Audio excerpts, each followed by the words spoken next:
Hello, my dear students. Welcome to Magnet Brains. This is Saloni Pandey. Previous lectures में हमने family के बारे में डिस्कस किया था। आज के इस वीडियो में हम फंक्शंस ऑफ फैमिली पढ़ने वाले हैं। हमने देखा था कि फैमिली क्या होती है इन अ ब्रॉडर सेंस एंड हमने फंक्शनलिस्ट पर्सपेक्टिव ऑन फैमिली भी पढ़ लिया था। इसके बाद में क्या कैरेक्टरिस्टिक्स होते हैं, विशेषताएं होती हैं फैमिली के, एंड कितने टाइप्स ऑफ फैमिली होती है on the basis of different criteria, ये सारी चीजें हम डिस्कस कर चुके थे। आज हम क्या पढ़ने वाले हैं, फंक्शंस ऑफ फैमिली। देखिए जनरली हमने जो एक जनरल परसेप्शन से स्टार्ट किया था कि फैमिली क्या होती है, तो अगर हमसे कोई पूछेगा तो हम बोलेंगे कि हाँ फैमिली हमारा परिवार जिसके साथ हम रहते हैं, जो हमारे से इमोशनली अटैच्ड है, हम ऐसी बातें करेंगे। लेकिन अब हमारे अंदर एक अंडरस्टैंडिंग डेवलप हो चुकी है कि कोई हमसे पूछेगा कि आप फैमिली को डिस्क्राइब करिए, तो आप उसको पूरी तरीके से बता सकते हैं। और द मोस्ट इम्पॉर्टेंट जो चीज़ हम पढ़ रहे हैं कि फैमिली एक सोशल इंस्टीट्यूशन कैसे है, ये चीज़ आपको समझ में आ गई होगी। नेक्स्ट थिंग ये है कि अब फैमिली है, फैमिली की क्या कैरेक्टरिस्टिक्स होते हैं और फैमिली के बारे में डिफरेंट पर्सपेक्टिव्स क्या है, ये तो हमने समझ लिया। लेकिन फैमिली फंक्शन कैसे करती है और कैसे वो एक सोशल इंस्टीट्यूशन की तरह रोल प्ले करती है, ये हम आज पढ़ने वाले हैं। अगर हम फंक्शंस देखें फैमिली के, so the first function is recreational functions. अगर आप सिर्फ इस टर्म को देखो रिक्रिएशनल, तो देखो इसका मीनिंग क्या होता है कि कोई चीज क्रिएट हो रही है, वापस से क्रिएट हो रही है, कुछ काइंड ऑफ प्रोडक्शन हो रहा है ना, उसे हम कहते हैं रिक्रिएशनल। तो फैमिली के जब हमने कैरेक्टरिस्टिक्स पढ़े थे तो हमने एक कैरेक्टरिस्टिक देखा था फैमिली का, वो था मेटिंग रिलेशनशिप। फैमिली में क्या होता है, मेटिंग रिलेशनशिप। अब वो कैसे होता है ये हमने देखा था कि देखिए कोई दो इंडिविजुअल होते हैं, मैन होता है, वुमेन होता है, तो फैमिली क्या है, एक काइंड ऑफ यूनियन है मैन और वुमेन की, ठीक है, जो जब मेटिंग रिलेशनशिप में आते हैं तो रिप्रोडक्शन एक्टिविटी होती है, ये चीज हमने देखा था, है ना। सोसाइटी का कैरेक्टरिस्टिक होता है प्रोगेनी, ये चीज भी हमने देखी थी, आपको याद आ रहा होगा, है ना। तो यानी कहने का मतलब ये है कि सोसाइटी में रिप्रोडक्शन एक्टिविटी जब होती है तब सोसाइटी आगे बढ़ती है। अब रिप्रोडक्शन एक्टिविटी कहाँ पे होती है, तो ऑब्वियस सी चीज है, फैमिली में होती है। और फैमिली एग्जिस्टेंस में कब आती है, जब कोई दो इंडिविजुअल मैन एंड वुमेन जो है मीटिंग रिलेशनशिप में आते हैं, तो रिप्रोडक्शन एक्टिविटी होती है, चाइल्ड बॉर्न होता है, और इस तरीके से पूरी फैमिली बनती है। और जब फैमिलीज बनती हैं तो सोसाइटी एग्जिस्टेंस में आती है। यहां तक आपको क्लियर होगा, है ना, ये चीज होती है। तो देखिए a family comes into existence when a man and a woman establish a mating relationship between them। फिर क्या होता है, प्रोडक्शन ऑफ चाइल्ड होता है। फिर आप चाइल्ड एक फैमिली के अंदर जब देखिए दो इंडिविजुअल है, हमने क्या देखा था कि फैमिली ग्रुप ऑफ पर्सन्स होती है। अब दो इंडिविजुअल है, दोनों साथ में हैं, फिर उनके बच्चे होंगे, तो इस तरीके से एक फैमिली जो है इवॉल्व अप होगी, है ना। अब जो बच्चे हैं, जो चिल्ड्रंस हैं जिनका प्रोडक्शन हुआ है, फिर आप उनकी रेयरिंग करते हो ना, आप उनका ख्याल रखते हो, उनके साथ में रहते हो, बहुत अच्छा, मतलब बहुत स्ट्रॉन्ग बॉन्ड होता है आपके बीच में। फिर उसके बाद में ऐसे करके फैमिली जो है आगे बढ़ती है। यानी कि फैमिली कौन सा फंक्शन परफॉर्म करती है, रिक्रिएशनल फंक्शन। ये एक फैमिली का सबसे एसेंशियल फंक्शन होता है, ये एक फैमिली का सबसे एसेंशियल फंक्शन होता है। अगर ये फंक्शन नहीं होगा तो फैमिली आगे ही नहीं बढ़ेगी। फैमिली आगे नहीं बढ़ेगी तो सोसाइटी भी एग्जिस्टेंस में नहीं आएगी, है ना। सिर्फ इंडिविजुअल से मिलके कैसे सोसाइटी बनेगी, सोसाइटी में कुछ इंस्टीट्यूशंस भी होना जरूरी है ना। इसीलिए अपन फैमिली की बात करते हैं। और फैमिली क्या है, एक नेचुरल सोशल इंस्टीट्यूशन है। अब देखिए क्या होता है, production and rearing of children होता है इसके अंदर। देन उसके बाद में आप इसको ऐसे समझ सकते हैं, man after the hard toil of the day returns home where in the midst of his wife and children he sheds off his fatigue। यानी कि फैमिली होती है, ठीक है, फैमिली में रिप्रोडक्शन एक्टिविटी हो रही है, चिल्ड्रन है, बच्चों की केयर की जा रही है, एक बहुत अच्छा बॉन्ड है। सिर्फ इतना ही नहीं, यानी कि जब घर में जो मैन होते हैं या जो भी घर में बाहर काम करते हैं, जब वो पूरी तरीके से सारा काम करके थक हार के वापस से अपने घर आते हैं, अपने घर इन द सेंस क्या, फैमिली। देखिए अपन ने फैमिली का एक कैरेक्टरिस्टिक ये भी देखा था कि एक घर होना भी जरूरी है ना। वो एक घर में एक साथ रहते हैं, ठीक है, रहने को तो आप किसी होटल के रूम में भी रह सकते हो आज की मॉडर्न सोसाइटी में, लेकिन एक जो घर वाली फीलिंग होती है ना, अपन सब जानते हैं कि घर की फीलिंग क्या होती है, कि आप कितना भी थक हार के जब आप अपने घर जाते हो, आप अपनी वाइफ से, अपने बच्चों के साथ में, अपने पेरेंट्स के साथ में जब आप उनसे मिलते हो, तो आपको अपने सारे दिन भर की थकान जो है वो दूर हो जाती है। तो यानी कि ये एक जो है ये बहुत ही इम्पॉर्टेंट फंक्शन है फैमिली का, ठीक है। ये आपको एक इमोशनल बॉन्ड से पूरी तरीके से साथ में रखती है, आपको जोड़े रखती है, ठीक है। तो ये पहला फंक्शन है फैमिली का, this is the primary function and essential function of family. ये क्लियर है आपको? देन नेक्स्ट क्या है? नेक्स्ट है आपका इकोनॉमिक फंक्शंस। अब देखिए फैमिली है, ये तो क्लियर है, ठीक है कि फैमिली है, हम सभी साथ में रहते हैं। अब क्या फैमिली सिर्फ साथ में रहने से या रिक्रिएशनल फंक्शन के थ्रू एग्जिस्ट कर पाएगी? हमको किस चीज़ की ज़रूरत है? हमको एक सोर्स ऑफ इनकम की ज़रूरत है, जो चीज़ हमारे घर में आए, फिर हम अपने मतलब वो जो एक आपने सुना होगा रोटी कपड़ा मकान, आप वो वाली अपनी एसेंशियल ज़रूरतों को पूरा कर पाओ, फैमिली की नीड्स को फुलफिल कर पाओ। तो इसीलिए फैमिली एक इकोनॉमिक फंक्शंस को भी परफॉर्म करती है। अब कैसे परफॉर्म करती है अपन ये समझते हैं। देखिए family serves as an economic unit, एक इकोनॉमिक यूनिट, एक आर्थिक इकाई की तरह काम करती है। फैमिली कैसे काम करती है?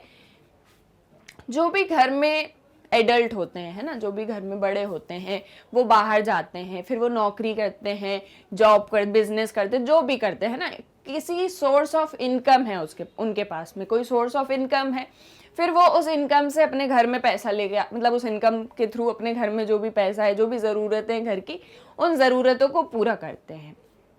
क्योंकि अगर आप के पास में मतलब फैमिली इकोनॉमिक फंक्शंस को परफॉर्म नहीं करेगी तो वो आगे कैसे बढ़ पाएगी? ये एक चीज़ है ना। अब देखो कैसे कैसे इकोनॉमिक फंक्शंस को परफॉर्म करती है, अपन एग्जांपल के थ्रू समझते हैं। In the pre industrial society, tribal and agrarian societies, unit of production is the family. अगर आप पहले की सोसाइटीज में देखो, ठीक है, प्री इंडस्ट्रियल या प्री मॉडर्न सोसाइटीज की हम बात करें, तो वहां पर जो ट्राइबल और अग्रेरियन सोसाइटीज हुआ करती थी, ठीक है, यानी कि जो लोग थे वो जनरली खेती किसानी के ऊपर ही बेस्ड होते थे, है ना। उनका काम वही होता था कि वो जाते थे अपनी खेत में, जो भी है उनका अनाज है उसको उगाते थे, फिर उसका प्रोडक्शन होता था, फिर उसे ही वो लोग कंज्यूम करते थे, फिर जिसे उसकी डिमांड होती थी उसको दे देते थे। तो इस तरीके से लोगों का काम जो था वो चल रहा था, है ना। वो जो है कैटल रियरिंग के लिए जाते थे, डोमेस्टिकेशन ऑफ एनिमल्स, ये सारी चीज़ें जो प्री मॉडर्न सोसाइटीज़ में हुआ करती थी। इनके थ्रू क्या होता था, उनके घर में जो है खाने पीने की चीज़ें आती थी, वो अपनी जो भी उनकी नीड्स होती थी उनको फुलफिल कर पाते थे। लेकिन मॉडर्न सोसाइटीज़ में, इंडस्ट्रियल सोसाइटीज़ में क्या चीज़ हो गई कि इंडस्ट्री सेटअप हो गई। अब लोग पेड एम्प्लॉयमेंट के लिए, पेड एम्प्लॉयमेंट की सर्च के लिए बाहर जाने लग गए, है ना, नौकरी करने लग गए, बिजनेस करने लग गए।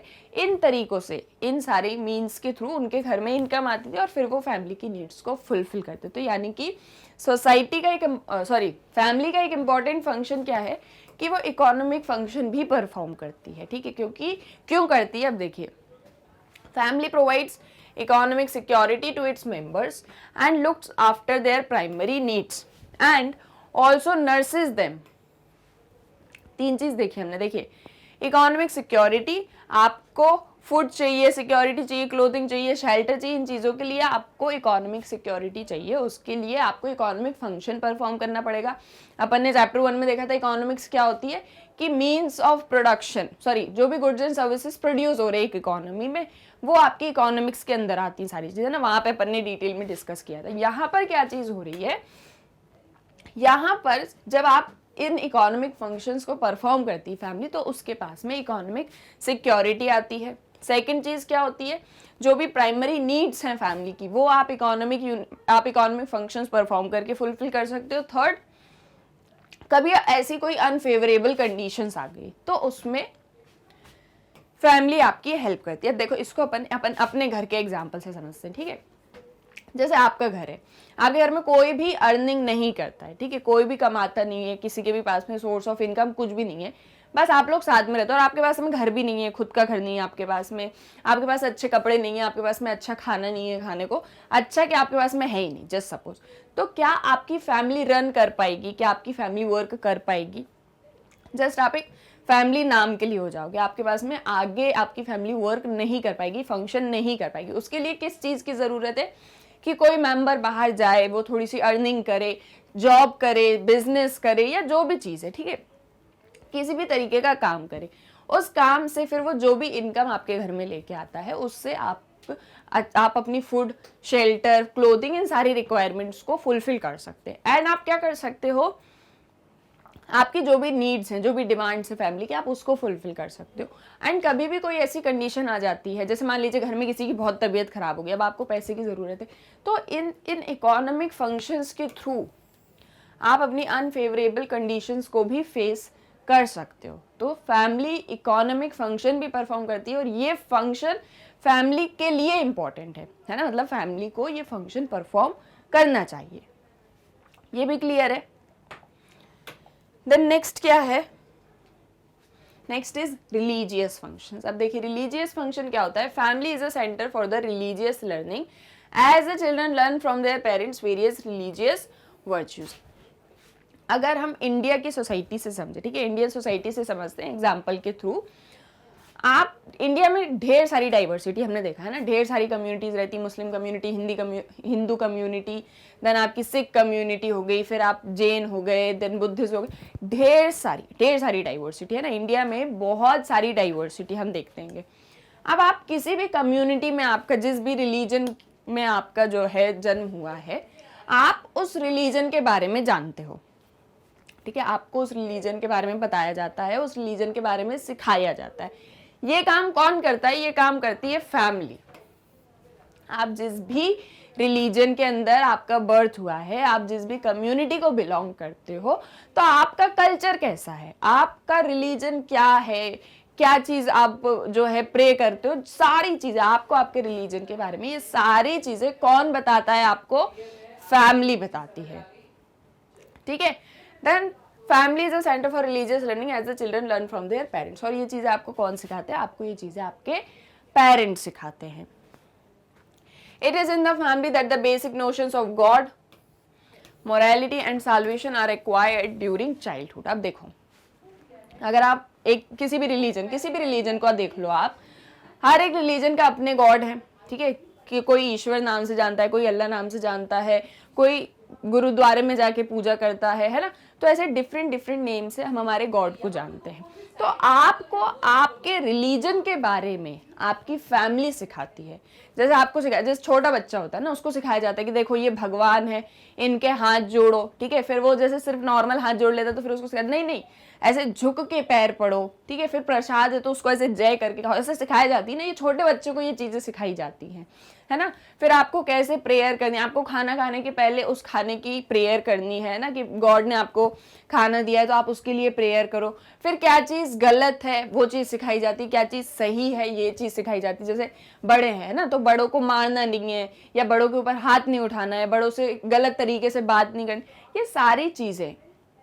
एंड हमारा कैसा रिलीजन है, हमारा कैसा कल्चर है, हम स्पेशल डेज को कैसे सेलिब्रेट करते हैं। जैसे कोई त्यौहार आ जाता है तो उस त्यौहार के बारे में बच्चे को सिखाया जाता है कि देखो इस दिन ऐसा हुआ था, ये हुआ था, इसलिए आज हम इसको मना रहे हैं।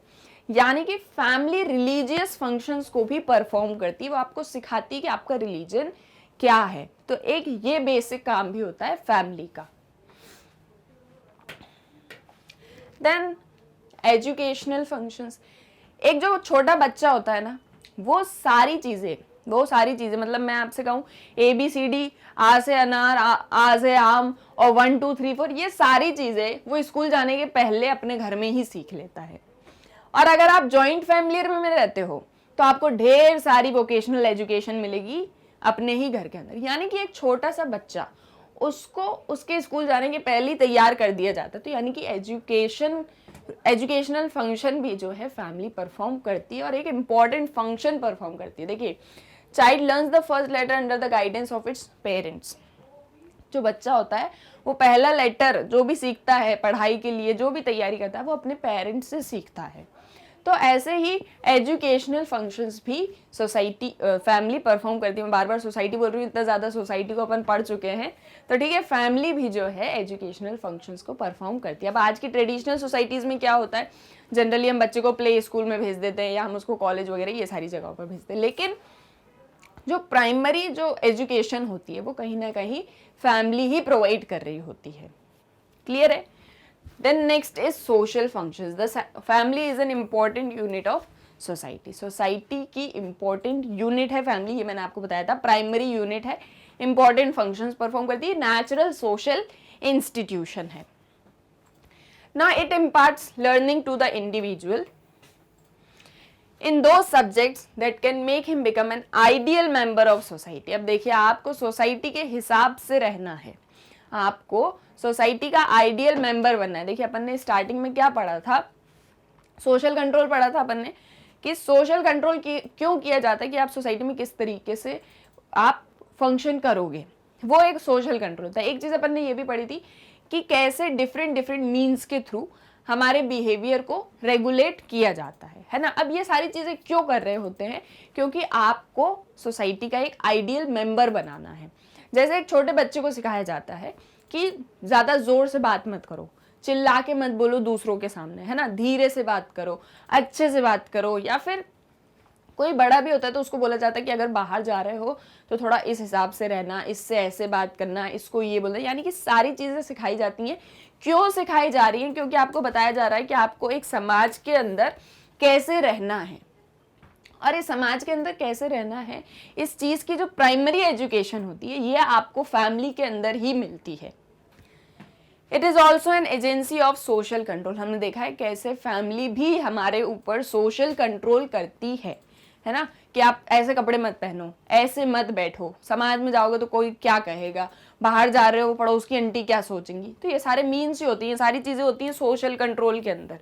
तो ये चीजें आपको फैमिली के अंदर सिखाई जाती हैं, यानी कि आप कैसे सोसाइटी में रहोगे, कैसे आपको सोसाइटी के अंदर फंक्शन करना है, अपने रोल को प्ले करना है, ये सारी चीजें आपको कौन सिखाता है? फैमिली सिखाती है। यानी कि फैमिली सोशल फंक्शंस को भी परफॉर्म करती है। अभी तक अपन ने क्या देख लिया?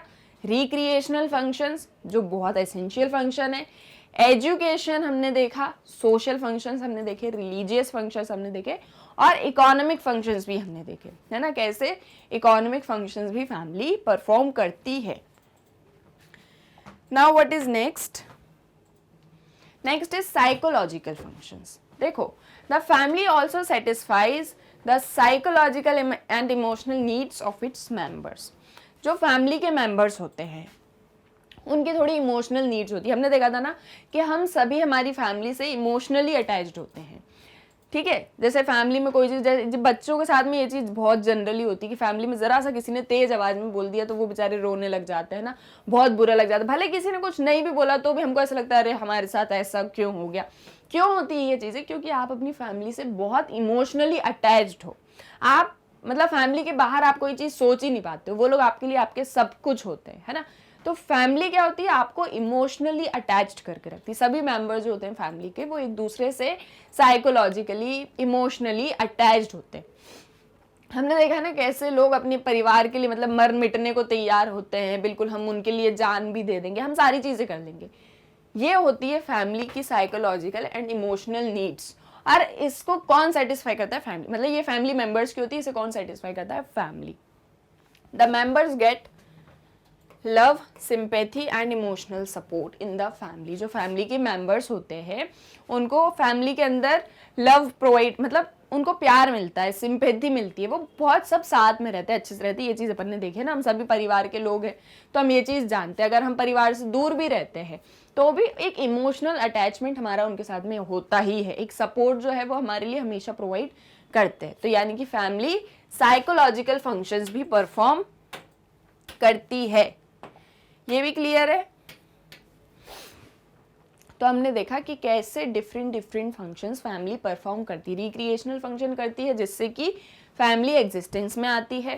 देन इकोनॉमिक फंक्शन जिससे फैमिली रन होती है। अगर इकोनॉमिक फंक्शंस नहीं करेगी तो फैमिली रन नहीं होगी। Educational functions, religious functions, social functions, आपको सोसाइटी में कैसे रहना है, कैसी एजुकेशन आपको मिलेगी, हमारा रिलीजन क्या है उसके बारे में भी हमको फैमिली सिखाती है। हमारी साइकोलॉजिकल नीड्स को पूरा कौन करती है? फैमिली करती है। तो ये डिफरेंट फंक्शंस होते हैं फैमिली के। आई होप आपको समझ में आए होंगे। देन एक और चीज देख लेते हैं, family is linked to other social spheres. अब ये चीज़ तो हमने देखी थी कि फैमिली जो है बाकी अदर स्फीयर से कैसे लिंक्ड अप होती है ना। अगर आप जनरली देखो अपनी एवरीडे लाइफ में, तो क्या आपकी डेली लाइफ में आप अभी 2 सेकंड के लिए सोच लो, क्या आपको हर समय पॉलिटिक्स अफेक्ट करती है? क्या आपको हर समय इकोनॉमिक्स अफेक्ट करती है? डायरेक्टली तो हमको नहीं करती है ना, डायरेक्टली तो हमको नहीं अफेक्ट करती। डायरेक्टली तो हम फैमिली में जस्ट हमारी साइकोलॉजिकल नीड्स है, हमारी इमोशनल नीड है, तो इसलिए हम फैमिली में रहते हैं। तो जनरली एवरीडे लाइफ में तो फैमिली डिस्टिंक्ट है और सेपरेट है अदर स्फीयर्स से। बाकी जो अदर स्फीयर्स हैं, पॉलिटिक्स है, रिलीजन है आपका, और उसके बाद में आपकी एजुकेशन, इकोनॉमिक्स, ये सारी चीज़ें इनसे तो डायरेक्टली लिंक्ड अप नहीं होती है। हाउएवर, लेकिन जो फैमिली है उसका जो स्ट्रक्चर है, जो उसके रूल्स हैं, उसके रेगुलेशंस हैं, वो सोसाइटी से लिंक्ड अप होते हैं, है ना। ऑब्वियस ही चीज़ें, समाज में रह रहे, समाज में फैमिली का एक इंपॉर्टेंट रोल होता है, तो लिंक्ड अप हैं लेकिन डायरेक्टली नहीं है ना। हमारी डेली लाइफ में हमको ये जो बाकी स्फीयर्स हैं ये अफेक्ट नहीं करती, लेकिन समाज में जो भी चीज़ें चल रही हैं वो फिर भी हमको इनडायरेक्टली अफेक्ट करती है। डायरेक्टली नहीं करती लेकिन इनडायरेक्टली अफेक्ट करती हैं। हम बाकी अदर स्फीयर से भी लिंक्ड अप हैं। For example, during the post unification period in the 1990s, देखिए क्या हुआ था। हिस्ट्री आपने पढ़ी है ना। हिस्ट्री में अपन ने देखा था कि जर्मनी का यूनिफिकेशन हुआ था ना। जर्मनी जो है वर्ल्ड वॉर के टाइम पे जो जर्मनी थी वो ईस्ट और वेस्ट जर्मनी में डिवाइड हो चुकी थी। जर्मनी जो थी वो ईस्ट और वेस्ट जर्मनी, ये थोड़ा सा मैंने उल्टा बना दिया, ऐसा समझ लेना आप डायग्राम, ठीक है। तो ये ईस्ट और वेस्ट जर्मनी में डिवाइड हो चुकी थी, लेकिन फिर 1990s के टाइम पे इसका क्या हुआ, यूनिफिकेशन हो गया। तो ये पूरी जर्मनी एक साथ हो गई, यूनिफाइड हो गई। अब क्या हुआ, जब जर्मनी यूनिफाइड हुई तो देखा गया कि सोसाइटी में जो मैरिज है वो बहुत कम हो गई। लोगों ने शादियां करना बंद कर दी। अब आप सोचो कि मैरिज ना करने का कारण क्या था, क्यों जर्मनी के लोग शादी नहीं कर रहे थे? सोचो थोड़ा सा, क्या आपको लगता है क्या इसका रीजन हो सकता है? देखिए क्या हो रहा था जर्मनी में, जब जर्मनी यूनिफाइड हो गई, एक न्यू गवर्नमेंट आई, एक न्यू स्टेट वापस से जो है पूरा स्टेट एक साथ हो गया, नई गवर्नमेंट थी। तो स्टेट ने क्या करा, स्टेट ने जो भी वेलफेयर पॉलिसीज थी, जो भी समाज के लोगों के लिए वेलफेयर पॉलिसीज थी, उनके कल्याणकारी जो भी नीतियां थी, जो भी प्रोटेक्शन वगैरह दिया जाता था सोसाइटी के अंदर, वो सब सरकार ने वापस ले लिया।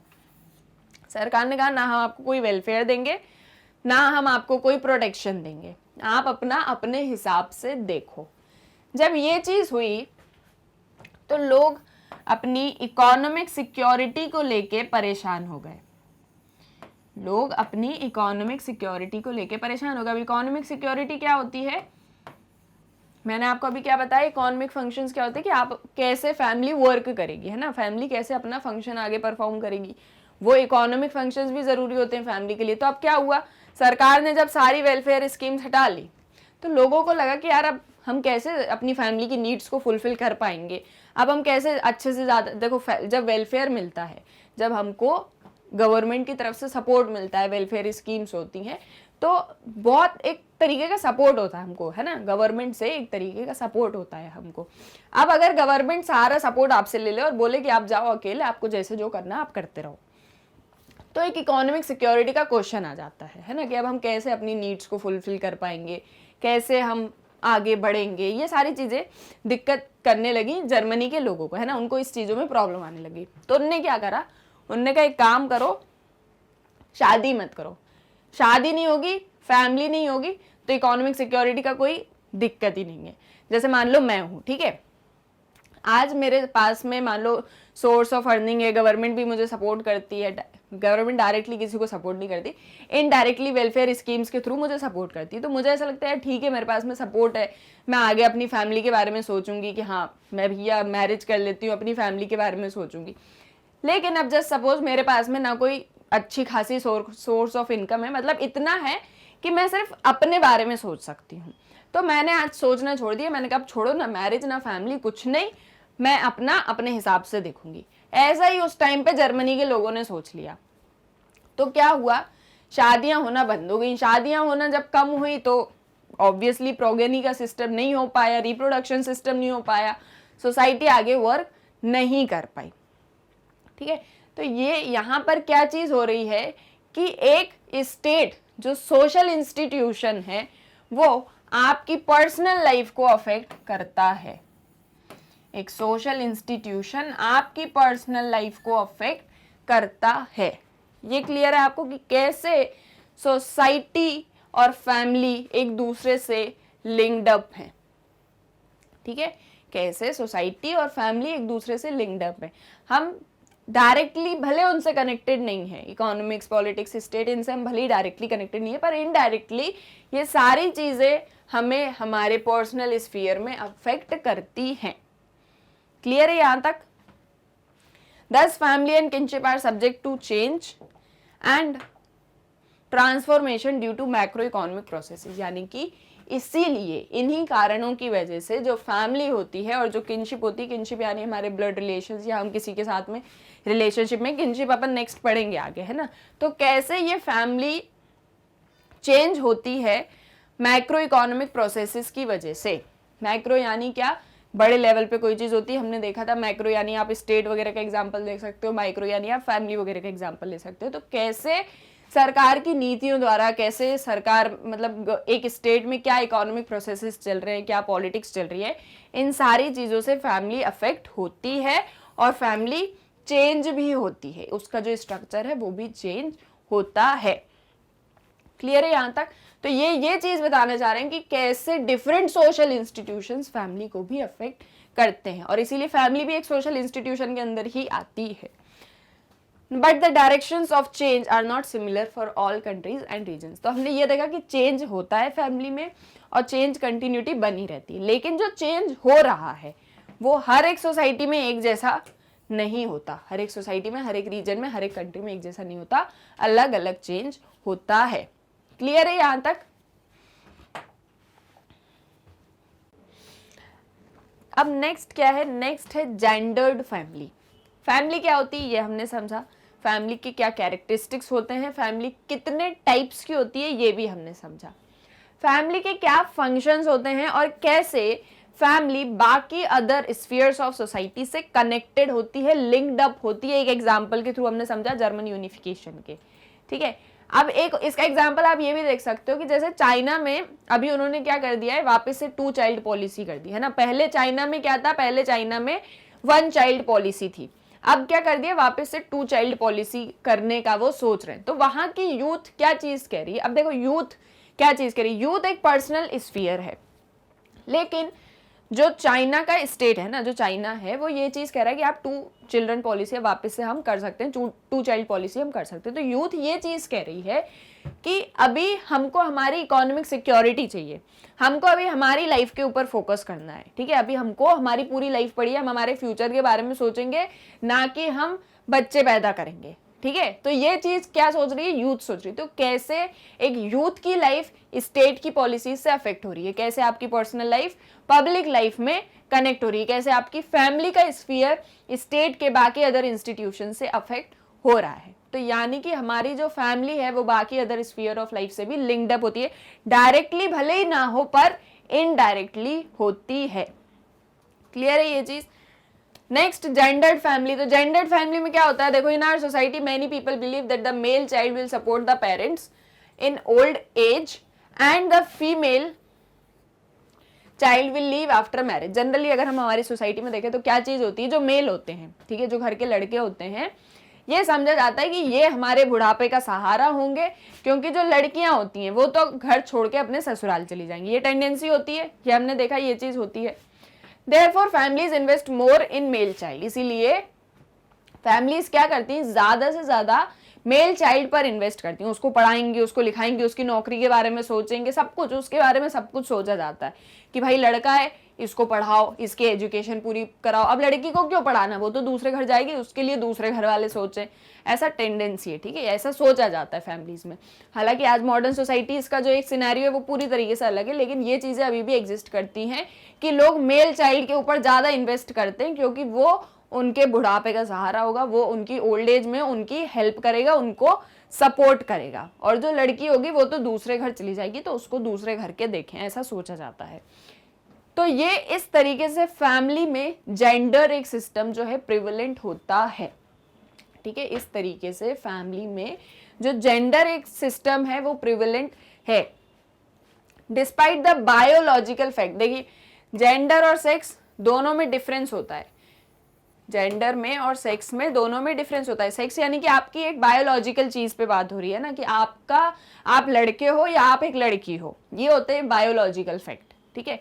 जेंडर जब सोसाइटी आपको स्टीरियोटाइप कर देती है, रोल स्टीरियोटाइपिंग में अपन ने पढ़ा था ना, वहां जेंडर वाली बात आ जाती है, ठीक है। सोसाइटी में, समाज में जब जेंडर वाली चीजें कि भैया लड़का है तो उसके लिए ये चीजें होंगी, लड़की है तो इसके लिए ये चीज होगी, अपन ने चैप्टर 1 में डिस्कस किया था, ये एक चीज होती है जेंडर। और सेक्स होता है आपका बायोलॉजिकल फैक्ट। तो बायोलॉजिकल फैक्ट क्या कहता है? बायोलॉजिकल फैक्ट ये चीज कहता है कि जो फीमेल बेबी होती है उसके बेटर चांसेस ऑफ सर्वाइवल होते हैं देन द मेल बेबी, यानी कि जो लड़कियां होती हैं, जब न्यू बॉर्न बेबी होती हैं लड़कियां, तो उनके सर्वाइवल के चांसेस ज्यादा होते हैं। जब एक बेबी बॉर्न होता है तो कुछ कॉम्प्लिकेशंस होते हैं कि भैया सर्वाइव कर पाएगा, अगर कोई दिक्कत है तो हेल्दी बेबी बॉर्न नहीं हुआ है, तो जो गर्ल बेबी होती है, जो फीमेल बेबी होती है, उसके सर्वाइवल के, उसके जीने के चांसेस ज्यादा होते हैं देन मेल बेबी, यानी कि लड़कियां ज्यादा सर्वाइव कर पाती हैं then male baby.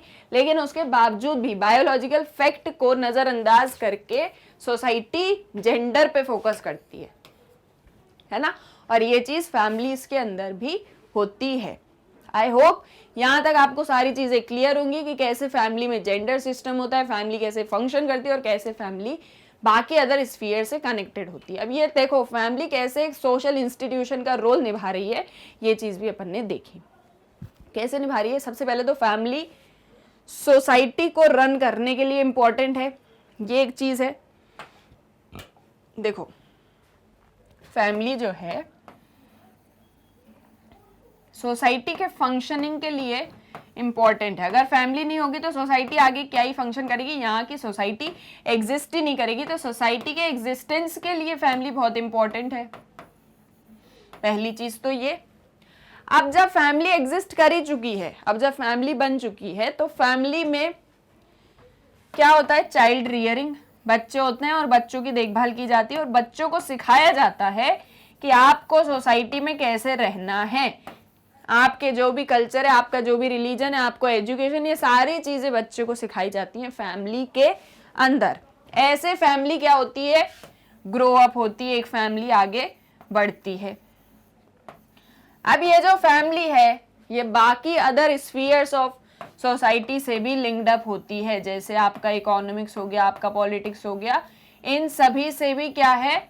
Linked up है। कौन? फैमिली। ये चीज भी अपन ने देखी है, देखिए ना, ये चीज भी अपन ने की फैमिली जो है वो लिंक्ड अप होती है बाकी अदर स्फीयर से। और फैमिली के अंदर जेंडर सिस्टम भी होता है, फैमिली के अंदर जेंडर सिस्टम भी होता है, यानी कि फैमिली आपको पूरी तरीके से तैयार करती है कि आपको समाज के अंदर कैसे रहना है। और समाज में एक बहुत इंपॉर्टेंट रोल प्ले करती है, क्योंकि फैमिली के अंदर भी सोशल कंट्रोल किया जाता है, आपके बिहेवियर को रेगुलेट किया जाता है, आपको इन्फ्लुएंस किया जाता है फैमिली के अंदर। इनफॉर्मल सोशल कंट्रोल के मीन्स के अंदर फैमिली भी आती है। क्लियर है? तो ये पूरा फैमिली का एक सोशल इंस्टीट्यूशन था, प्राइमरी सोशल इंस्टीट्यूशन होता है फैमिली, नेचुरल इंस्टीट्यूशन है फैमिली, ठीक है। और फैमिली के जितने भी कैरेक्टरिस्टिक्स, फंक्शन, सारा कुछ है अपन ने डिस्कस कर लिया है। नाउ आई होप आपको सारी चीजें क्लियर हो गई होंगी about family as a social institution. Next video से हम marriage as a social institution start करेंगे।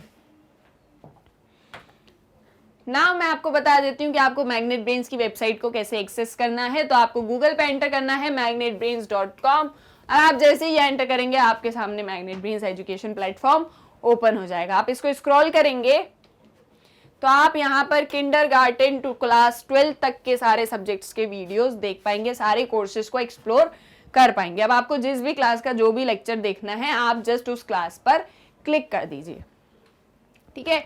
आप उस क्लास पर जब क्लिक करेंगे तो आपके सामने उस क्लास के सारे कोर्स ओपन हो जाएंगे। जैसे यहाँ पे क्लास 11th के जितने भी कोर्सेज हैं वो ओपन हो चुके हैं। आप इसको स्क्रॉल करिए, आपको और भी कोर्सेज मिल जाएंगे। ये देखिए सारे कोर्सेज अवेलेबल है। जैसे सपोज आपको क्लास 11 की सोशियोलॉजी पढ़ना है, ठीक है, ये क्लास 11 की सोशियोलॉजी, आपने इस पे वॉच नाउ किया।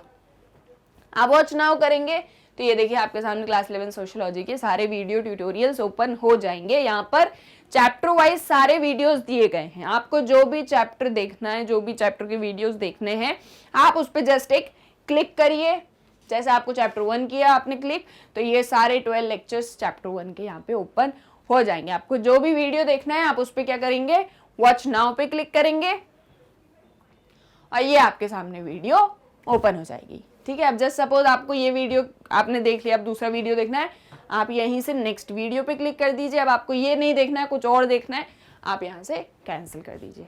ठीक है, तो ऐसे आप मैग्नेट ब्रेन्स की वेबसाइट को एक्सेस कर सकते हैं। मैग्नेट ब्रेन्स आपको किंडरगार्टन टू 12th क्लास तक के सारे सब्जेक्ट्स की वीडियोस प्रोवाइड कराता है, बिल्कुल free of cost. I hope आपको सारी चीजें क्लियर हो गई होंगी।